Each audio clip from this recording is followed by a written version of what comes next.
ongoing thing.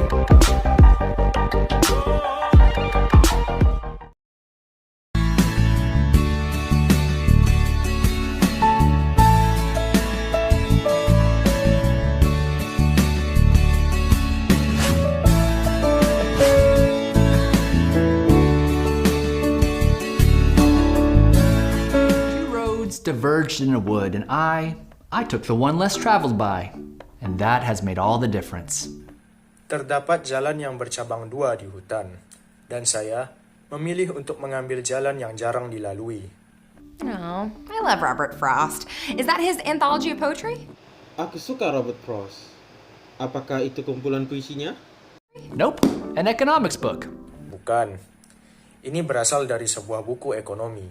Economics? Oh, we're talking about opportunity costs, aren't we? Ekonomi? Oh, kita berbicara tentang biaya peluang or opportunity cost, ya kan? Why? Have you got something better to do? Kenapa? Apakah kamu memiliki hal lain yang lebih baik untuk dilakukan? Vic is a food server at an upscale restaurant. He gets a call from his friend, Ben, who has an extra ticket to the My Chemical Romance reunion tour. Though Ben paid $60 for the ticket, he's willing to sell it to Vic for $40. Since it's his second favorite band, Vic would happily pay twice that. So he gets someone to cover his shift and they split an Uber to the concert. Unfortunately, Vic ends up missing almost half the show waiting in the beer line, where he spends another $20. And the seats aren't even that great. As he cranes his neck to see the stage, Vic can't help but calculate how much this mediocre night cost him. Vic adalah pelayan di rumah makan mewah. Dia mendapat panggilan dari temannya yang bernama Ben, menyatakan dia ada tiket lebih untuk band Chemical Romance Reunion. Meskipun Ben membayar $60 untuk tiketnya, tapi dia dengan senang hati menjual ke Vic hanya dengan $40. Karena itu adalah band favorit yang keduanya, dia dengan senang hati membayarnya 2 kali lipat. Jadi, dia meminta orang lain untuk menggantikannya dan pergi ke konser menggunakan Uber dengan membagi bayarnya. Disayangkan, Vic menghabiskan waktu untuk di antrian minuman dan melewatkan setengah dari pertunjukan, dan dia menghabiskan $20 lagi. Dan tempat duduknya tidak terlalu bagus. Dia harus menaikkan lehernya untuk melihat ke panggung. Vic terus berpikir, berapa banyak kerugiannya untuk di malam ini. Before you bother doing the math, you might notice there's something missing. The work shift Vic gave up to go to the concert. Since he typically makes about $150 in wages and tips on a Friday night, he would actually be $220 richer if he had skipped the concert and gone to work instead. Sebelum Anda repot untuk menghitungnya, Anda mungkin telah menyadari ada sesuatu yang kurang. Jam kerja Vic yang ia rela ganti untuk pergi ke konser. Karena dia biasanya digaji $150 ditambah uang bonus pada malam Jumat, dia sebenarnya akan untung lebih sebanyak $220 jika dia memilih melewatkan konser tersebut untuk pergi bekerja. This is an example of what economists call opportunity cost, which is typically defined as the benefit that is missed or given up by choosing one alternative over another. And it doesn't just apply to money. If you decide to eat at a Chinese restaurant instead of a Mexican one, you might enjoy the Kung Pao chicken, but it's at the cost of not enjoying a plate of enchiladas. Contoh dari ilmu ekonomi disebut dengan biaya peluang atau opportunity cost, yang biasa diartikan sebagai keuntungan yang dilewatkan atau diberikan dengan memilih satu dari yang lain. Dan ini tidak hanya untuk uang. Jika kamu memilih makan di restoran Cina dibandingkan Meksiko, kalian akan menikmati ayam Kung Pao, tapi dengan bayaran tidak menikmati enchiladas. Life is full of such forks in the road. You and your wallet can't be in two places at one time, so we're constantly faced with decisions about where to put our time and money.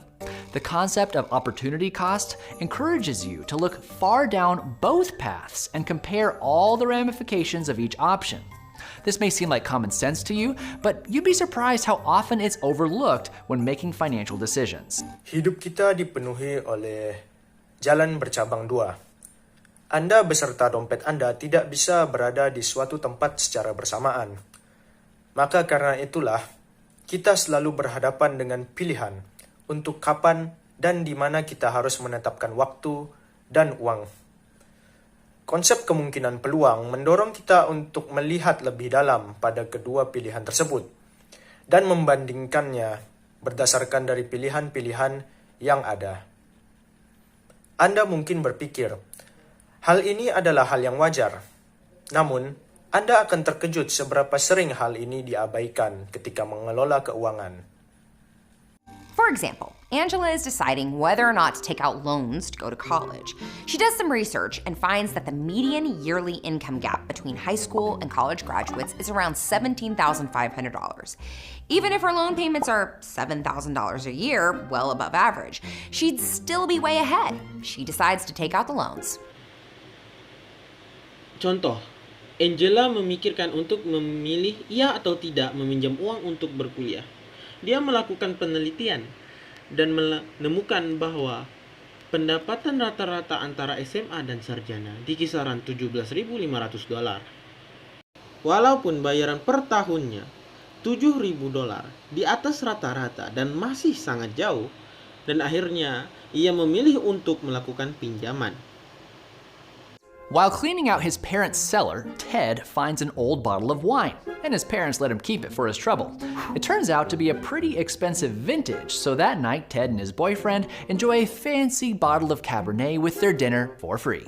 Ketika sedang membersihkan ruang bawah tanah di rumah orang tuanya, Ted menemukan botol anggur yang sudah tua. Dan kedua orang tuanya membolehkan dia memilikinya sebagai tanda terima kasih atas bantuannya. Ternyata, botol itu adalah suatu barang yang mahal.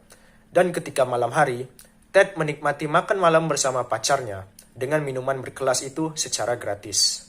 Pamela is looking for a place to rent and finds a great deal on a nice house with a big backyard. The catch? It's outside the public transportation system, so she'll have to lease a car to commute to work.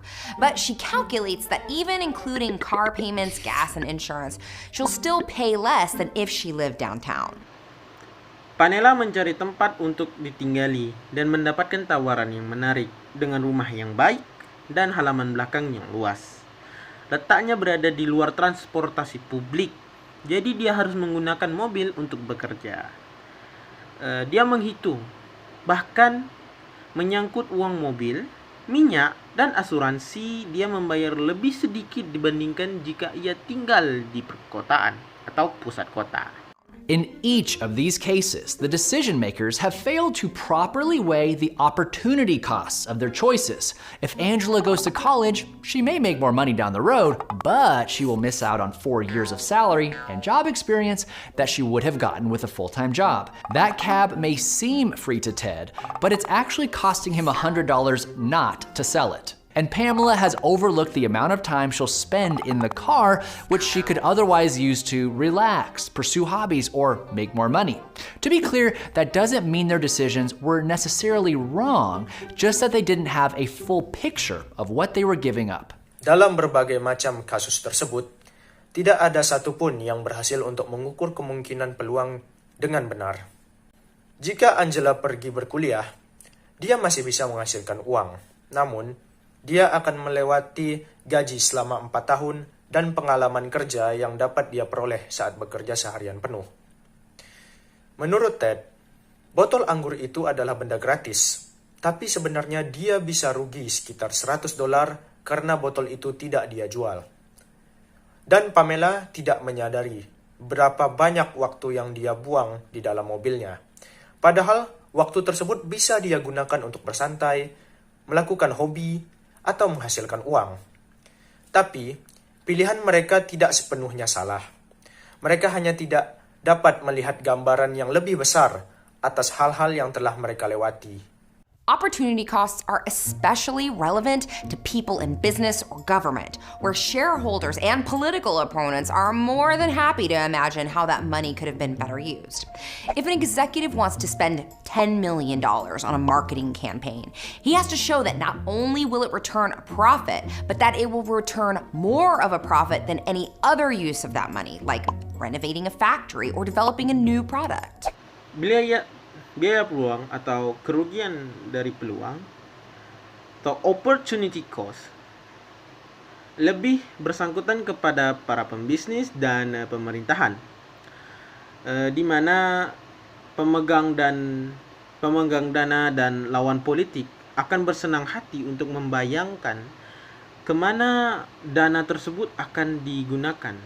Jika pelaksanaan ingin menghabiskan uang sebesar 10 juta dolar untuk pemasaran, dia harus memberitahukan bahwasannya akan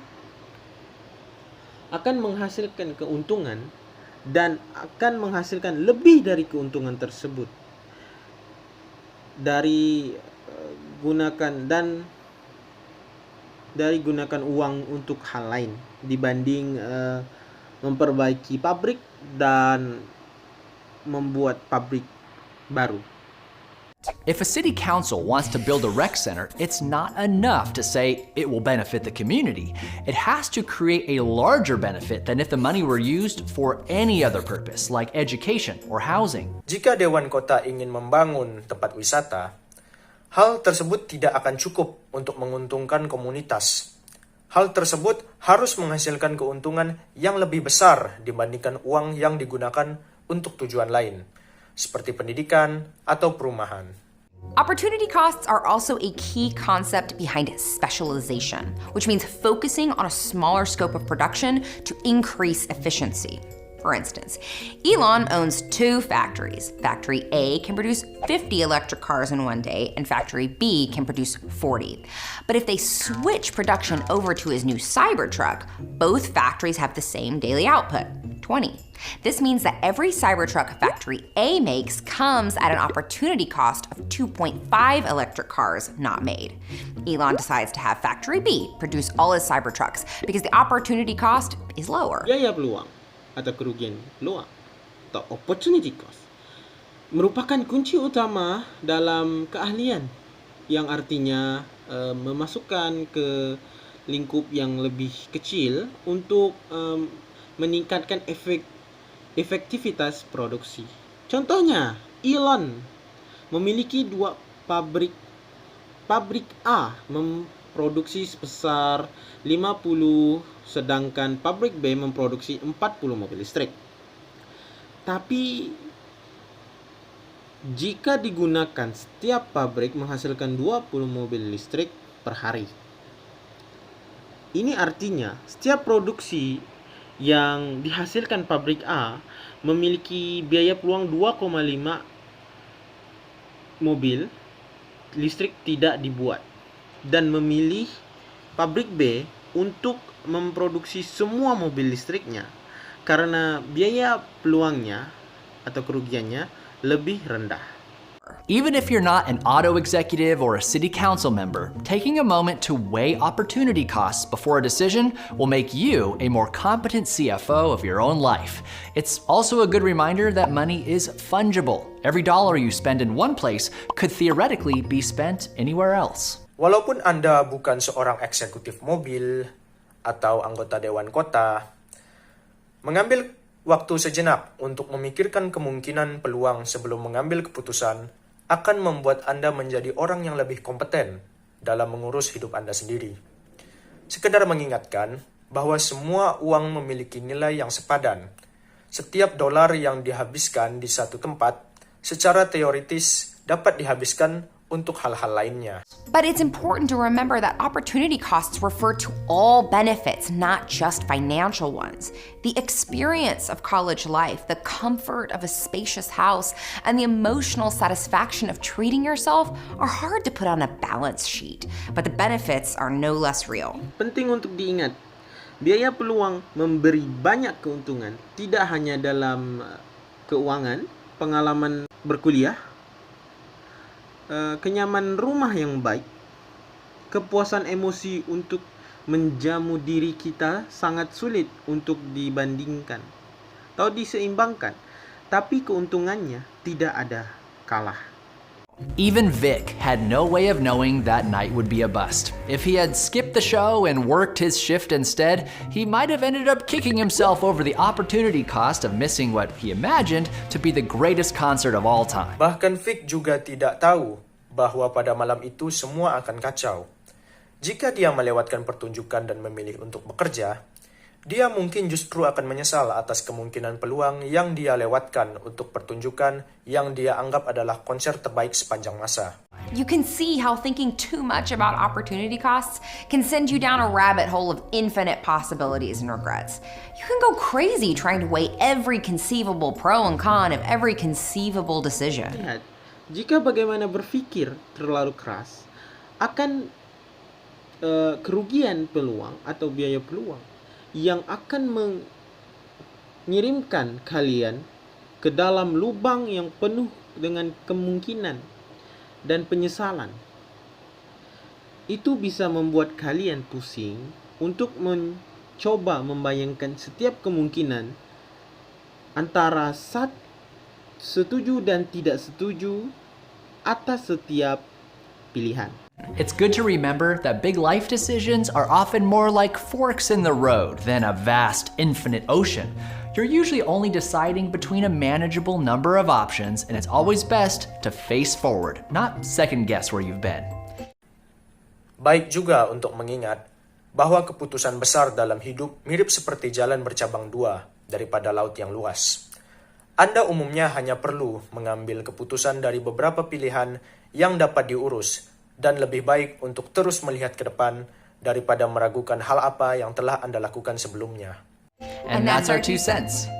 Thanks to our patrons for keeping 2 cents financially healthy. Click the link in the description to become a 2 cents patron. Makasih untuk Patreon kami yang selalu menjaga keuangan